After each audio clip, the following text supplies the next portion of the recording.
Reason years open. நான் camera நான் அசிஸ்டண்ட்டாக இருக்கும்போது நான் வாங்க முடியல, அவ்வளோ காசு என்கிட்ட இல்லை. எங்கள் மாமா கணேசன் ஒருத்தர் இருக்கார். கையில் வச்சுருக்கிறவங்களாம் ஃபோட்டோகிராஃபர்னு, ஃபோன் வச்சுருக்கவங்களாம் ஃபோட்டோகிராஃபர்னு சொல்ல முடியாது. அதுக்காக ஒரு உழைப்பு வச்சு அதுக்காக சில பேர் இருக்காங்க. சில ரீல்ஸ்லாம் நான் பார்க்குறேன், பிரமாதமாக இருக்குங்க. ஃபோட்டோகிராஃபியே ரொம்ப கையில் ஹேண்ட் ஃபோனில் எடுத்து தான் நமக்கு டவுட்டாக இருக்குது. அவ்வளோ பிரமாதமாக வந்து எடுத்திருக்காங்க. சம்மந்தமே இல்லாமல் இங்கே இதை எடுத்துகிட்டு இருப்போம், இதை திரும்பி நான் அந்த கதவை காட்டுவேன் அப்படின்னா அதை எந்த டேரக்டருமே ஒத்துக்க மாட்டாங்க. எப்போ முடியலன்னு உங்களுக்கு பக்காவாக தெரியுதோ அப்போ வேணால் நீங்கள் வாக் பேக் பண்ணுங்கள். ஒரு முனைப்பு எடுத்துட்டிங்கன்னா அதோட எண்டு வரைக்கும் போயிட்டு வாங்க ப்ளீஸ். சினிமாட்டோகிராஃபிக்குள்ளே உள்ளே வந்தீங்கன்னா ஒரு 5 வருஷம் உங்களுக்கு தேவைப்படுங்க. அந்த 5 வருஷத்தில் தான் உங்களை நீங்கள் வந்து பலப்படுத்திக்க முடியும்.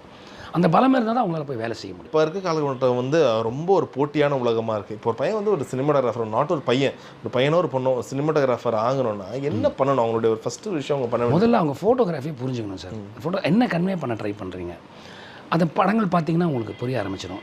அதுலேருந்து கொஞ்சம்